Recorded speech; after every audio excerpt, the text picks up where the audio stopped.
saving for a rainy day, but it's not even wet. Then there's food, some gas, and clothes. Don't forget the rent. Insurance pops up here and there. And don't forget to cut your hair. You need new shoes, but you got the blues, cause you just ran out of cash.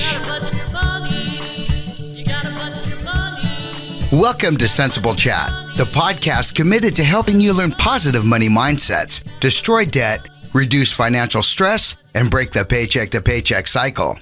Our guest professor today is Ryan Sterling, author of You're Making Someone Else Rich. He's going to teach us how to fight the spending system and how gratitude can help us build wealth. After class, CentsAble Bobbi will share ideas for breaking big goals into small steps and catching snowflakes year-round. But first, she's going to talk about finding gratitude in a pandemic. So let's not waste any more time. Let's get right to her. The siren of savings, the deer of dough, helping you budget your bottom line. Here is CentsAble Bobbi. Thanks, Scott. And thank you for joining me for another episode of Sensible Chat. I cannot believe we're only a few days away from Thanksgiving. This is going to be a tough one for a lot of people. We've faced unprecedented events in 2020 that could make it hard to answer the traditional Turkey Day question, what are you thankful for? But it's important that we stop and think about the answer, this year more than ever. If you can find gratitude during a pandemic, you can find it anytime.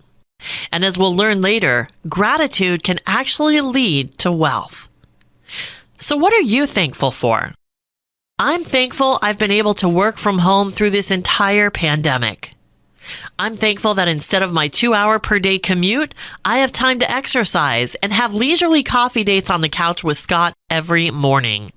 We eat dinner together at a decent hour every night. I'm saving a ton of wear and tear on my car, not to mention gas money. My car will last much longer now that I'm not putting a ton of miles on it, and I don't miss the traffic one bit. Life seems to move so fast, but this year we've been forced to slow down, notice the little things, and take more time to experience and appreciate the little things rather than consume. At least that's how it's felt to me. At the beginning of 2020, Scott and I were excited that for the first time, we'd been able to set aside enough money to buy tickets to a few different shows, a conference, and even a cruise for his birthday, all in the same year. It was a huge milestone for us. But we ended up having to cancel all of it thanks to COVID. It was disappointing at first, but Scott was looking on the bright side and he got creative. When the market was crashing, we got a refund for our cruise and bought stock in the company instead. Dirt cheap. I am so thankful and so excited to report that the stock's doing very well. Right before the first lockdown, Scott was getting worried that supplies would be hard to find, so we stocked up on water and soup. Who knew they'd be hoarding toilet paper and sanitizer?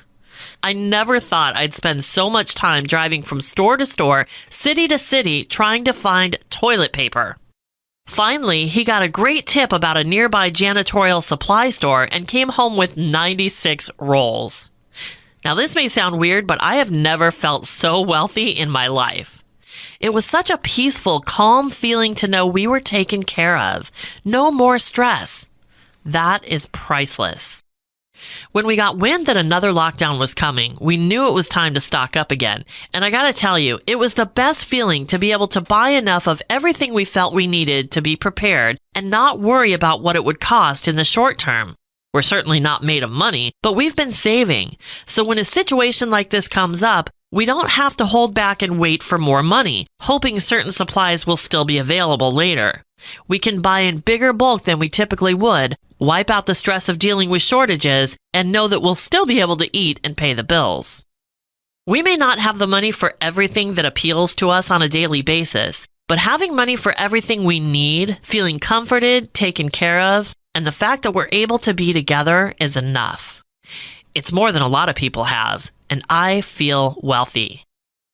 If there's something I truly want, it's worth saving for, planning for, and it's almost more fun not to get it right away because I get to think about it and look forward to it while I'm saving and planning for it. I am thankful for my husband, our family and friends, and the foundation we've built together. What else do I need? Every cloud has a silver lining. So what are you thankful for? Why is it important to think this through? And how do we fight the many distractions that face us on a daily basis? I bet our guest professor can help answer some of those questions. Drop your iPhone and grab a seat because CentsAble University is now in session. Today's guest professor is Ryan Sterling, author of You're Making Someone Else Rich. Ryan is founder and head wealth coach at Future You Wealth. He has over 15 years experience helping individuals and families achieve their financial goals, in addition to teaching financial literacy courses in underserved communities. Ryan, thank you so much for being our guest professor today. Yeah, thanks for having me. I love in the book how you define awareness, accountability, and action, because it's always amazing to me how we don't think about these things, but they're so impactful in our financial lives, in our lives in general, but especially in terms of our financial life. So let's go through them one by one, starting with awareness. How do you define awareness? Yeah, I mean, awareness is just having an understanding that the system is rigged against us.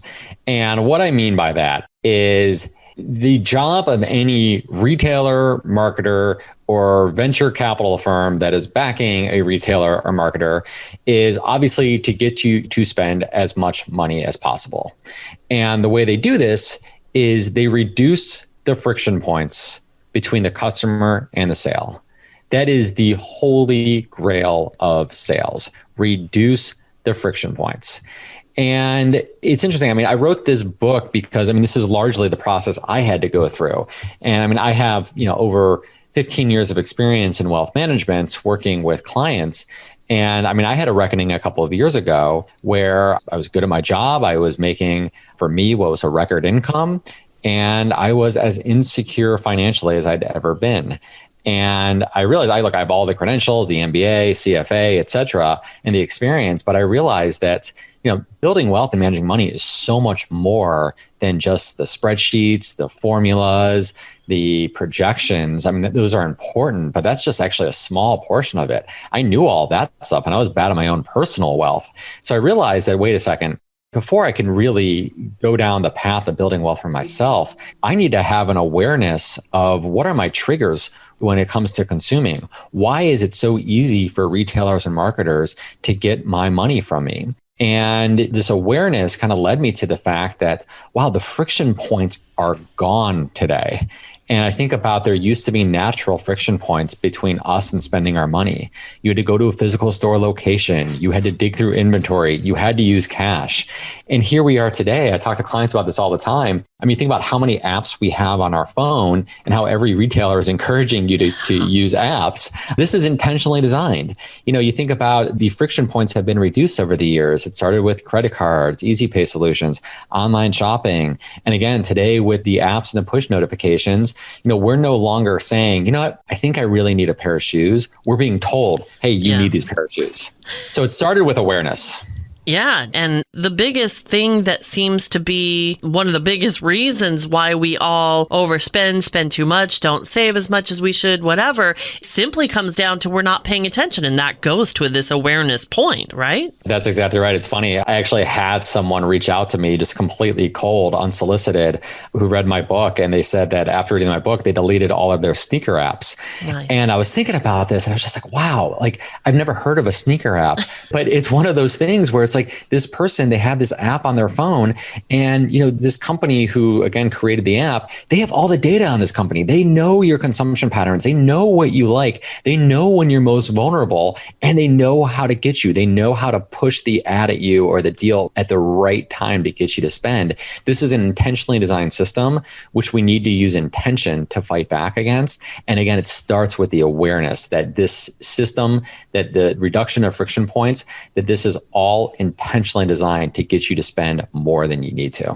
And so once we have this awareness, now we have to move on to accountability. So let's define accountability. Yeah. So I think accountability, to go through the round trip in the book, it's starting with answering the question, what do you want?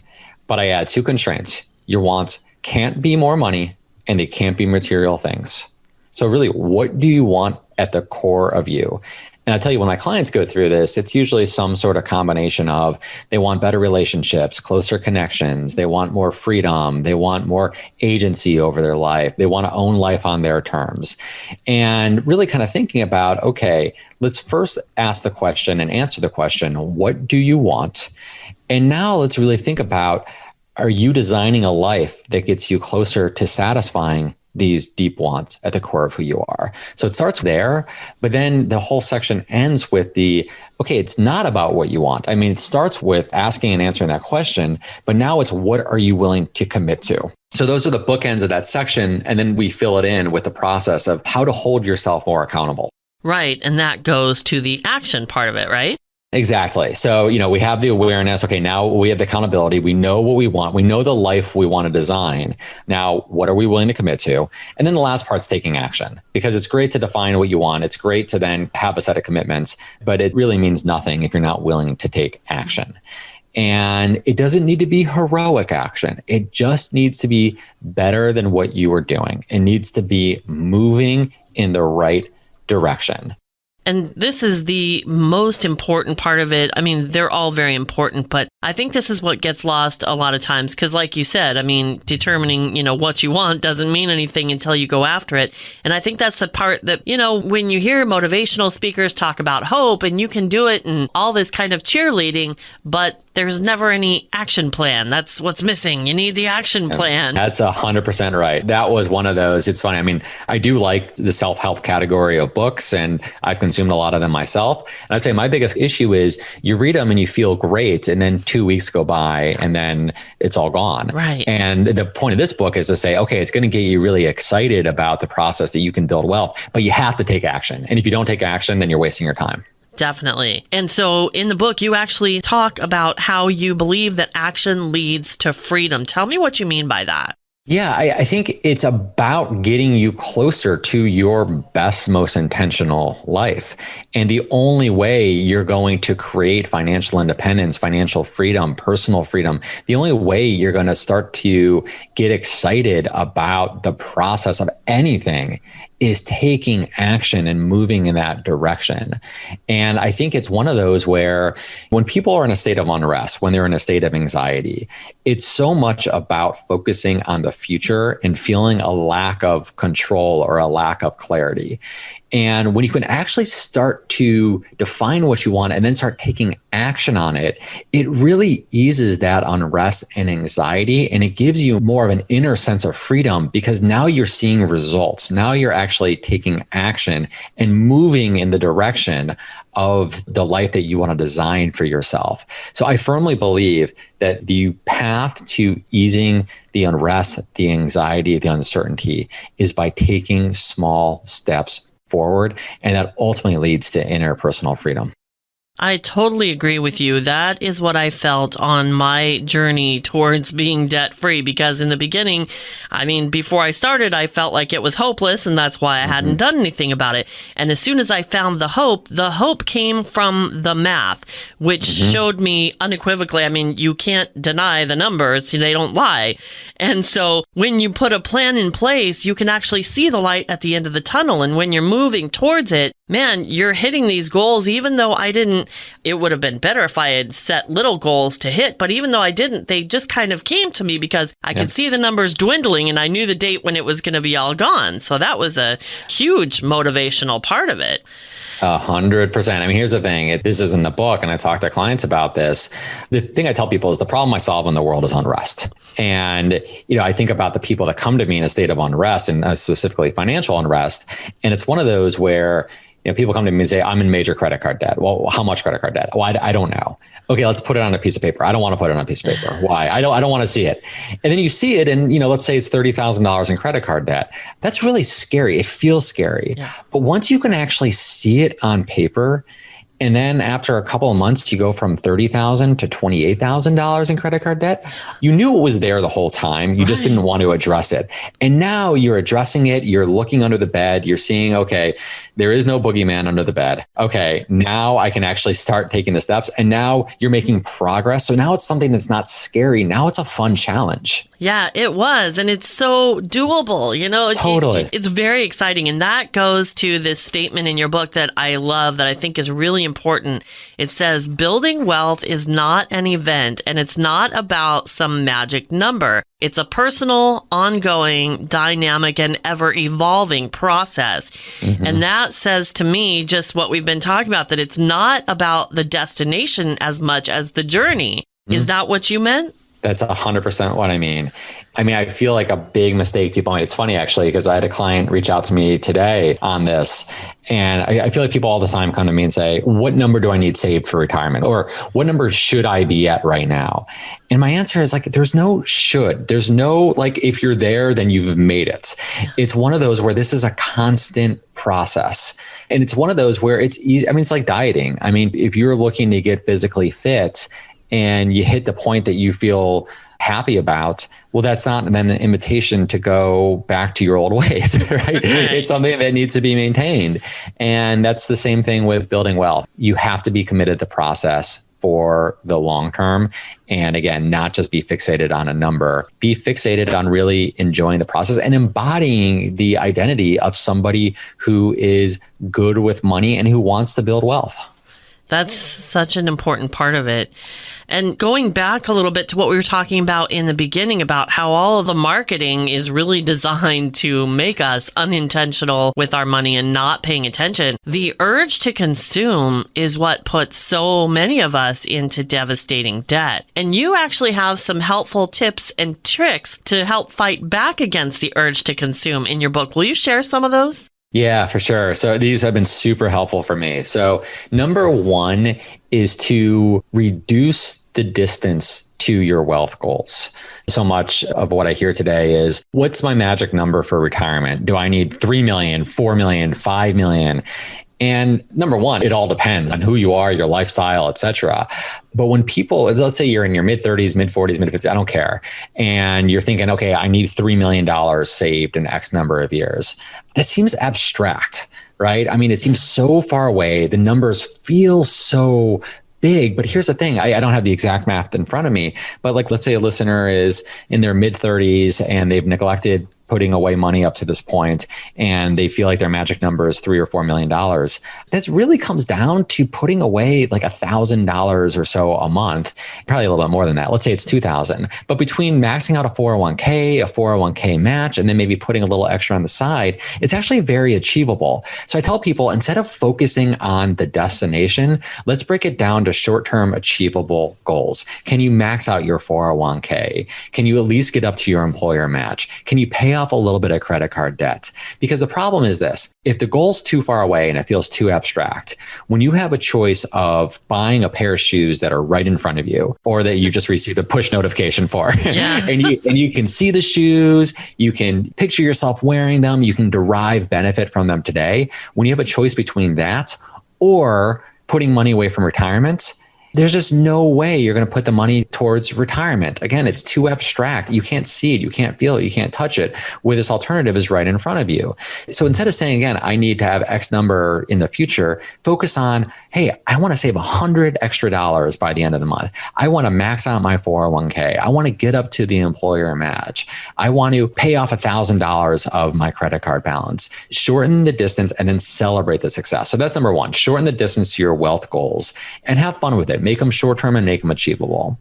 Number two is to alter your environment. And my favorite way to alter your environment is, you probably hear this often, is to pay yourself first. Yeah. And it's what we do in our 401k, but you can do it outside of your 401k. So when you get paid, have a set amount go right to your savings account or right to your brokerage account and invest it right away. Don't let it hit your checking account. Get it out of sight, out of mind, because when it's out of sight, out of mind, you're less prone to spend it. So that's number one with altering your environment. Number two is as simple as deleting some of your apps. There was a time in your life where your life was just fine without the apps and will be just fine after the apps. So I think if it's one of those where if you are constantly suckered into the deal of the day, the deal of the week, and it's through these push notifications, just delete the apps. Just alter your environment. get them off your phone. And then number three, I'd say, is define what you want and really think about, again, with those constraints, your wants can't be more money. They can't be material things. So what does your best life look like? Think about your best day. And if you need to, put together a vision board, have some sort of reminders of what that looks like. Because once you can define what you want and what your best life looks like, what your best day looks like, now you can ask yourself the question when you're ready to consume, is this getting me closer to my best, most intentional life? Or is it taking me away from it? And I think the last thing with that is just give yourself a space, create just a little bit of space between impulse and response. So I have clients where we set rules in place where if you are getting ready to shop online, before checking out, step away for 15 minutes. So one of my clients steps away for an hour. And they have a rule in place. They create that space. And the reality of it is, if you create that space, you'll realize after some time, actually, I don't really need that. Yeah. Isn't it amazing? I know I've had people who said, yeah, they walk around a store for a little while, and by the time they're done walking around the store and actually get in line, they've managed to talk themselves out of most of what's in their carts. 100%. If you give yourself, again, if you're ready to, oh, here's the push notification. Yep, I'm ready to check out. Okay, you know what? I'm going to give myself an hour. A lot can happen in an hour. Yeah. And the next thing you know, you completely forgotten about it. And you think about how that can compound over a month or over a year. It can really add up over time. Yeah, definitely. And the other thing is that, you know, I feel like there's so many times that we feel pushed by other people to spend money. Some salesman, either in our face or on TV, saying, oh, this deal is, you have to take advantage of it now. And I'm thinking, don't ever let anyone else push you or bully you into how you're going to spend your money. For God's sake, you worked hard for it. You're the one who should determine how to spend it. If somebody's pressuring you, back off. You know, there's no reason you have to take that. I 100% agree. 100%. And look, the reality of it is, and I don't know all the listeners, obviously, so bear with me here, but I would venture to guess that most of the people listening to this podcast have way more than they actually need. Yeah. And I think that a lot of them probably don't even feel it, but they do, you know, because when I actually sat down and looked at my debt, it was amazing to me how I had felt so dire about my situation for so long. And it really, when you looked at all of it together, it wasn't as dire as I had built it up in my head to be. And that's an amazing thing because, you know, that gives you hope too, when you can see, wow, this actually is doable. It's not something that I cannot do. Yes, I have to make changes, but it's absolutely doable. I was talking to a client this past week who has credit card issues, and he was telling me, he's like, oh gosh, he's like, I really needed to buy this egg sandwich maker. I like egg sandwiches, and it makes it so much easier. And it's like, people have lived for centuries without this, and they're fine. So let's say you don't need it, you wanted it. Right? Sure. Absolutely. It's all about the priorities, and that can be a hard thing. And that's why the why is important. And like you said, the things that are not about money, but the things that really make your life more enjoyable, more fulfilled. That's right. I tell people all the time, and I want to make this clear, this book and, you know, my engagement with clients, it's not about saying no, and it's not about being restrictive and constraining. It's about saying yes to the things that get you closer to your best life and no to the things that don't. And along that line, you talk about the benefits of pain in this book, which I thought was really interesting and super important, because the pain that comes from making difficult changes with respect to money is what holds a lot of us back from getting out of debt or building wealth, because we don't want to feel that pain. But there are a lot of benefits on the other side. So explain the benefits of pain. Yeah. So it's funny. I mean, it sounds crazy when I say it, but it makes so much sense if you think about it. We are hardwired as humans to pursue pleasure, avoid pain, and conserve energy. I mean, this goes back centuries of our DNA. The thing is, though, we're now in a society where the threats that existed thousands of years before with our ancestors, they just don't exist anymore. And the supply chain, the way we consume has been set up in a way to tug on those innate instincts, again, to pursue pleasure, avoid pain, and to conserve energy. And I mean, that's how we get to where we are today, where again, you can get an alert on your watch, press one button on your phone, and you can have anything you want: food, clothes, gadgets, accessories, anything delivered potentially even an hour later or 15 minutes later. And it's one of those where you think about everything about our society today is about convenience. The things being easier to consume, really any experience. The pain is completely gone. And if you think about the way that a typical person in our society lives, they wake up, they have some sort of sugary snack for breakfast, right? Which activates the pleasure sensors, right? We like pleasure. Yeah. Then they get in a car and we sit in a car for an hour on the way to work. And then we go to work, we take an elevator to our desk. We sit at a desk for most of the day. And then we might have something delivered to our desk to eat lunch. Then we take the elevator back down. We sit in our car for another hour. We go home. We have a dinner. By the way, the food we're eating along the way, you look at any office pantry, it's all sugary snacks that, again, activate the pleasure sensors. And then we go home and we eat dinner and then we sit down. I mean, life is pretty pleasurable and it's rigged to act on those instincts. So what I tell people is, I think we need a little bit more pain in our life. Pain brings about growth. And you think about kids, I mean, the process of growing up is a constant process of exploring new things, opening yourself up, experiencing bouts of personal growth, also sometimes setbacks. And as adults, I feel like it's so easy for us to lose that. And again, that's then where we get caught in this cycle of pleasurable consumption. And it's funny when I talk to clients about this, and when I've gone through this myself, I know for my journey, I'll just tell you, because again, this book was very much my process. I signed up for a marathon and I said, I need to do something really hard that's painful, where there's a process associated with it. And the marathon for me, number one, it was so much fun to do because I was pushing myself. I mean, the first time I ran 7 miles and then I ran 10 miles and then I blew my mind when I ran a half marathon. I did 15 miles. I mean, you get this personal growth. You feel so good. And then I noticed when I had this feeling inside of me that felt so good, I didn't want to consume as much. Like I wasn't really interested in getting new gadgets or new clothes. And I started to realize that the amount of abundance I had from just being out there with a pair of shoes, running on a beautiful day, nothing else consuming wise could replace that. So I think about other people that I know. I've had someone that joined a community theater and they loved the arts as kids. And this is someone who's a lawyer. And they just lost touch with personal growth. They were, again, in the 9-to-5 grind, and signing up to be a part of a community play really got him excited. And then once again, he didn't feel the need to consume stuff anymore because he was so fulfilled on the inside.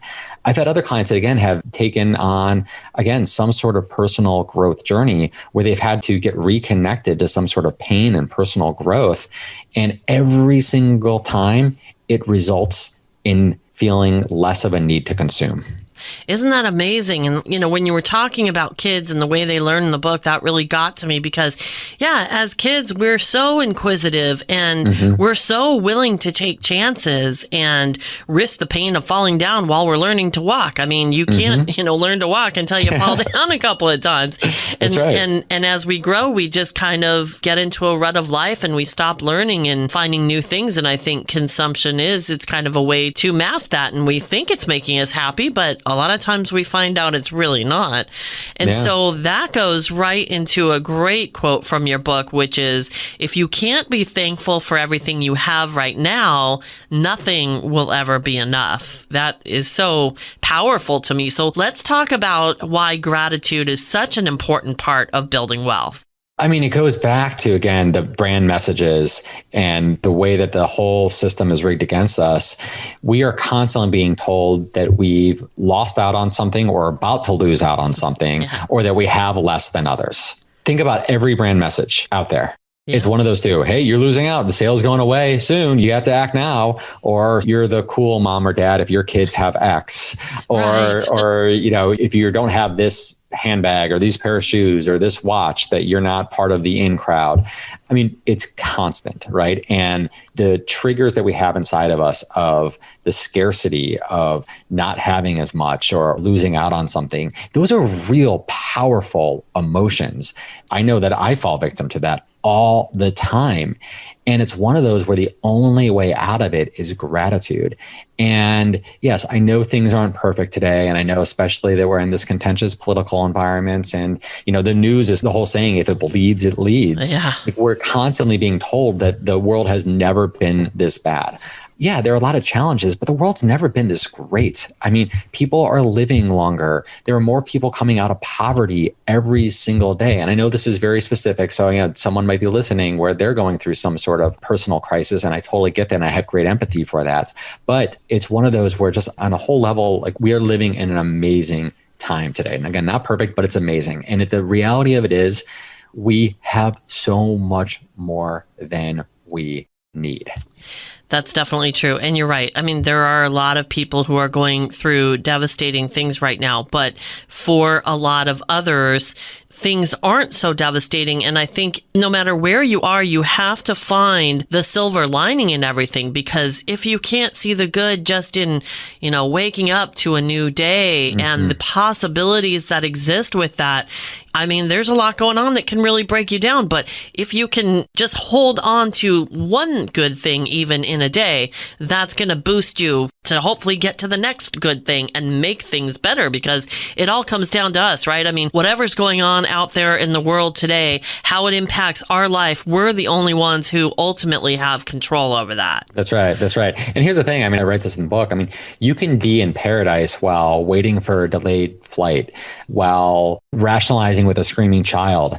You can be in paradise if you think about and put yourself in a place of gratitude. I had a situation a couple of years ago where I was upset about a delayed flight. And then I just sat there and realized it was actually a business trip. And it was funny. I thought about years earlier how badly, like when I was in college, for example, how badly I wanted to work in finance, how badly I wanted to go on a business trip and be one of these people. And here I am one of these people. And I'm pissed off about a delayed flight.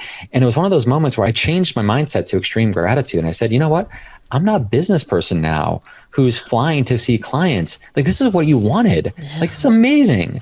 I talk to people who, their 3-year-olds acting up. And it's like, well, think about how badly you wanted a child. And here's your 3-year-old and they're throwing it, but they're the cutest little thing.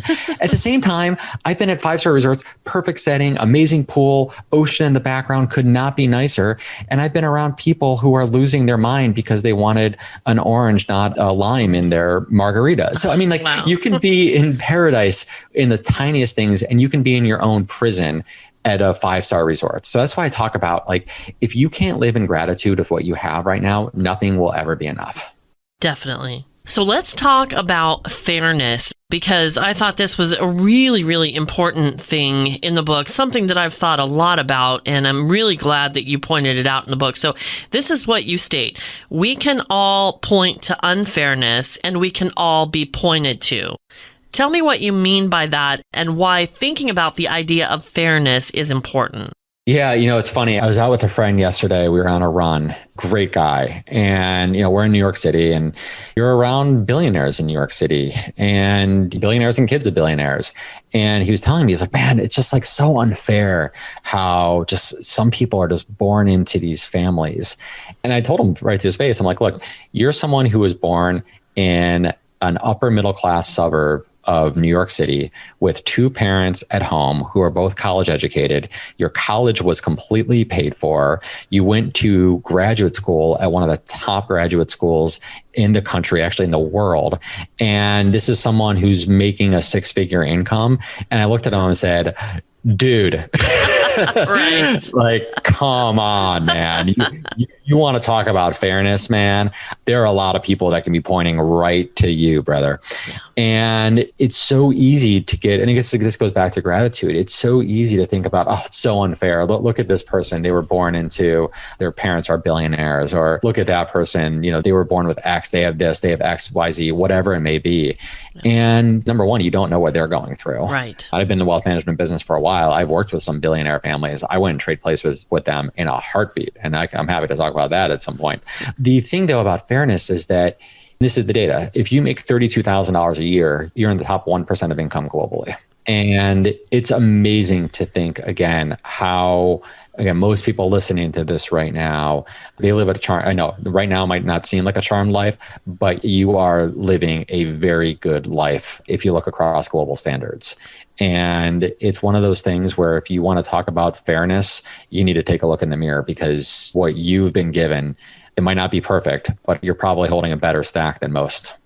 Thank you. Because it's very frustrating for me to hear about that, because I bought into that for so many years. And now the only thing that I can think when I hear that is keep your eye on your own paper, because you don't know what's going on with somebody. You don't know what their actual lifestyle is like. You're seeing one piece of a big picture, and the same goes for you. People are looking at you and only seeing one piece of your big picture. And there's a lot of people that have way more money than me that I would not trade places with in a heartbeat. And, you know, there are people with less than. There's always going to be somebody with more or less than you. The financial part of it doesn't mean anything. I mean, what's life supposed to be about? You know, we weren't put here to struggle, and we weren't, I mean, you want to have your best life, right? So no matter what that means, money is a tool. It's one resource, but it's not the only thing that means anything. So I think our focus really needs to change. And if we can stop focusing on what's fair and what's not fair and focus on what we can do to get to where we want to be, that's a much better goal, I think. Yeah. Years ago, I worked at a firm that worked with, the average client was 100 million. So we worked with some pretty wealthy families. That's not what I'm doing now, but this is at a short stint of my career. A great firm, by the way. But anyway, there's this one client of ours who was from a $1 billion family. And he was mid-50s, never had to work ever in his life. He had multiple homes. He had Ferraris. He had a private jet. I mean, everything imaginable. And he was a really unsettled guy. And you could tell there was a good person at the core, but he was really mean. So we're in this meeting again. This guy is from a $1 billion family, has everything imaginable. And I'm in credit card debt at this point.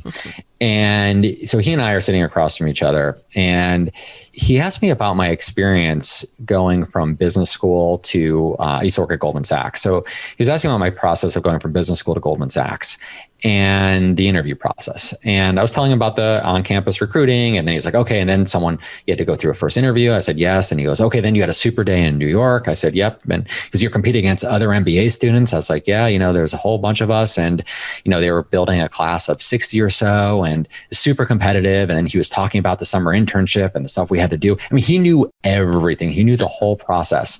And I ended up getting the offer. And one thing he said to me, he slams his hand down on the table and he goes, that is something I will never have. I will never know what it's like to have to put myself out there, to have to fight against other MBA students, to have to fight for my spot in this coveted internship and then this coveted position.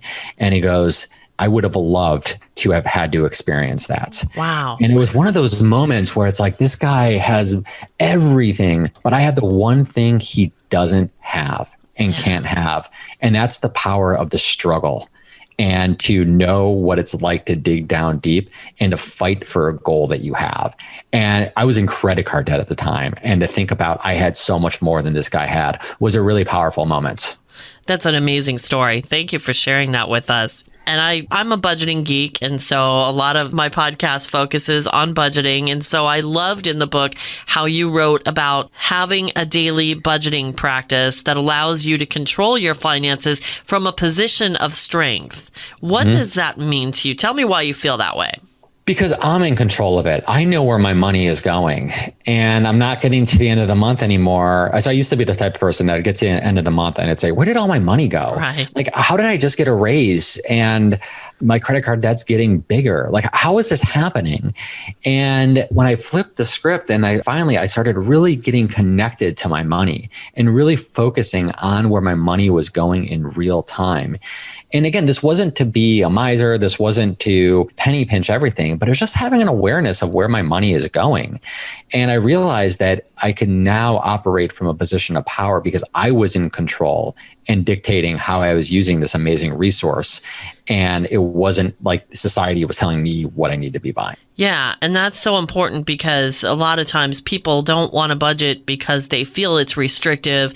And really, that goes a long way towards what I always try to tell people, that it's not about restricting. It's about spending the way you actually want to, but just spending from an intentional place. And like you said, definitely a position of strength, because now you've got all the information in front of you and you can tackle whatever comes your way in the way you truly want to.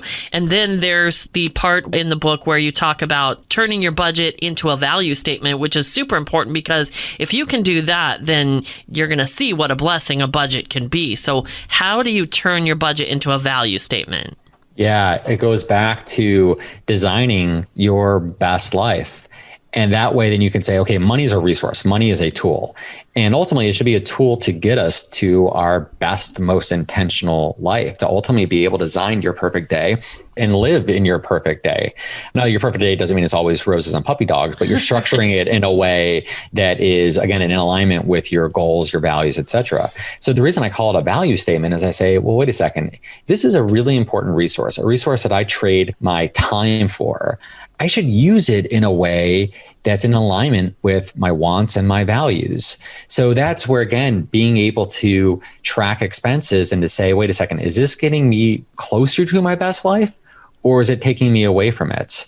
And when I finally got to that point of saying, okay, some things you just have to spend money on because you have to spend money on, and I totally get it. And it might not necessarily get you to your best life, but sometimes you just have to. But when you can skew that dynamic where it's your money is going towards things that are getting you somewhere, not taking you away, that's a value statement. That's not a budget. That's not constraining. That's empowering.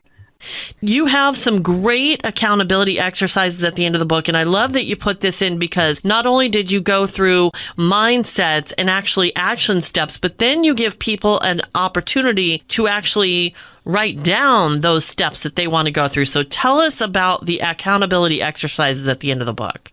Yep. So this is all from the accountability section of the book. So we're going through it. You're feeling good about yourself. You're, again, awareness, accountability, action. And now the last part here, these exercises are to really start documenting then and to start holding yourself accountable. So number one starts with, what do you want? And it starts by going through the framework that I go through, where it's, okay, what do I want? It can't be more money. It can't be material things. Okay, what needs to happen to satisfy this want? Am I fulfilling any parts of this want? What is getting in my way? Why am I letting it? Are the roadblocks insurmountable? If not, how can I navigate around them? What will life look like if I do nothing? And then if I work towards this want, how will I feel? So I do this with all of my wants. And it really helps me get clarity on what do I want and what do I need to do and how do I need to structure my life to fulfill these wants. The next one's called the detachment framework. And you think about the attachments that we have in modern day society, the attachments to identity, the attachments to our stuff, the attachments to our career, the attachments to fairness, whatever it may be. And I go through a complete detachment framework that people can go through to help free themselves from the attachments that are holding them back. Another one is wealth on your terms. And it's thinking about defining wealth for you. And while money is a component of wealth, there are a lot of components of wealth. There's the wealth of time. How are you using your time? Are you using your time in the best way? Unconditional love. What's the wealth of love in your life? And can you have more of it? Knowledge. What can you do to start consuming more knowledge and be a wealth of knowledge? Adventure. There's a lot of wealth in the adventures we take. Are you taking any adventures? Are you taking any risks? Are you doing things that are exciting you? And then finally, health. You know, having money is nothing if we're not healthy and we're not feeling good. And then finally, the last part is, what are you willing to commit to? So what do you want? What vulnerabilities are you willing to embrace? What is the benchmark for your success? And why does committing to this want make you proud? So it's going through and it's giving a framework of the questions to ask yourself and then how to document. The book is called You're Making Other People Rich, and so much great information in there, really food for thought. I mean, it gave me a lot to think about, a lot to chew on, and really different ways to look at your life, which I think is really important, whether you're trying to make the best out of your money or just the best out of your life, because they go hand in hand. And so this is really, really enlightening. So I really appreciate that you wrote this book and all the great ideas and information that you've shared with us. How can people get in touch with you and get the book? The best way to engage with me and my content is on my website. Just go to ryansterling.com. It's my full name, RyanSterling.com. There you have the book and every other thing that I offer and I do. Find me on LinkedIn. Find me at Ryan Sterling. That's probably where I'm most active. And then the book can be found. You're Making Other People Rich can be found. I'd say the best place to get it is Amazon. Well, again, the book is called You're Making Other People Rich. And so go to Ryan's website and check that out. Ryan, thank you so much for your time today. I really appreciate it. Yeah, thank you so much. It's a lot of fun. A big sensible thank you to Ryan Sterling, author of You're Making Someone Else Rich. Get the book and connect with him through his website at futureyouwealth.com. I love Ryan's book because it's enlightening and empowering, but it also gives you actionable steps you can take right now. Since we're talking about actionable steps, I want to talk about how to break big goals into small, achievable steps. Sometimes our goals look like Mount Everest, and we give up before we ever start. But do you know how people climb Mount Everest? One step at a time. So let's tackle our financial goals the same way. When I first became debt-free, I was elated. But I also felt a bit overwhelmed about reaching my next goal, which was to build a 3 to 6 month emergency fund. The debt snowball method was great for me because it allowed me to experience small wins on my way to the big win of becoming debt-free. But now I was facing the daunting task of saving tens of thousands of dollars. It felt like it was going to take forever, and I could feel myself falling back into old spending patterns because it felt so far away. Then it hit me. Why not start with 1 month instead of 3 to 6? And then I thought, why not one bill or expense for 1 month at a time? And why not start with my smallest bill or expense? How easy is that? My smallest is $14.99. I was easily able to put aside $14.99 to cover that expense for the following month. Success. Then I went to the next smallest. I kept going as far as I could with what I had available in that moment. And I got excited. This was doable. I couldn't get a month ahead on everything overnight, but I was already on my way and it motivated me to keep going. Then I started reading about snowflakes and that really got things moving. Most of what I'd read about snowflakes was more about financial windfalls like tax refunds, salary bonuses, inheritance, cash gifts, things like that. You use those things to beef up your debt payments or your emergency savings. But the more I thought about it, the more I realized that these snowflakes are everywhere, all year round. I started catching snowflakes in my utility bills. I always budget high for electricity, phone, and other bills that vary each month because I never want a bill that's more than I planned for. So anytime I'm under budget, I have snowflakes. These snowflakes were perfect for beefing up my emergency fund because I can move those extra dollars and cents to the category I'm working on. Let's say I'm trying to get a month ahead on my cable bill. My electric bill comes in $2 under budget and my gas bill comes in $5 under budget. That's $7 I can put towards next month's cable bill. My weekly grocery budget is $125, but I only spent $100. There's another $25 to put towards next month's cable bill. And on it goes. Once the cable bill is covered, move on to the next until every bill and expense is covered for 1 month. Then move on to month number 2 and start the process over. Before you know it, you'll have your 3 to 6 month emergency fund. In the COVID world, I've caught a ton of snowflakes. My gasoline budget is almost all snowflake now because I barely drive, so I can use most of that money to beef up any category I choose. We've gotten 3 car insurance refunds in the last 8 months. With that, I can choose to beef up a monthly category or put it into my car insurance fund for next year, so when it comes time, I can pay the entire premium up front. Anytime you save money on a purchase, the amount you saved is a snowflake. Use it as a small step toward your current financial goal. You'll be surprised at how many snowflakes you catch when you're looking, and what a big difference they make when you put them all together. Snowflakes are a great way to break big goals into small, achievable bites. But you've got to know what your goals are and take action to move that money accordingly. Otherwise, the snowflakes simply melt away. I'm thankful for the little things this year. And I'm thankful for the knowledge that small wins add up to big successes, and that gratitude really does lead to wealth. So during your Thanksgiving celebration this year, take some time to really focus on what you're thankful for and how it can lead to a more fulfilled life going forward. Thanks for listening. Happy Thanksgiving. And until next time, remember, do the math, live the life. Thanks for joining us on this episode of CentsAble Chat. All the links and resources mentioned are in the show notes at CentsAbleChat.com. That's Sensible with a C. You can find us on Facebook, Twitter, YouTube, and Instagram. To schedule your free budget consultation, click on the Book a Free Call button in the upper right-hand corner at CentsAbleChat.com. Have a question or success story? Or how about a great budgeting idea? CentsAble Bobbi loves it all and wants to hear from you. Go to CentsAbleChat.com for all the contact information. That's Sensible with a C.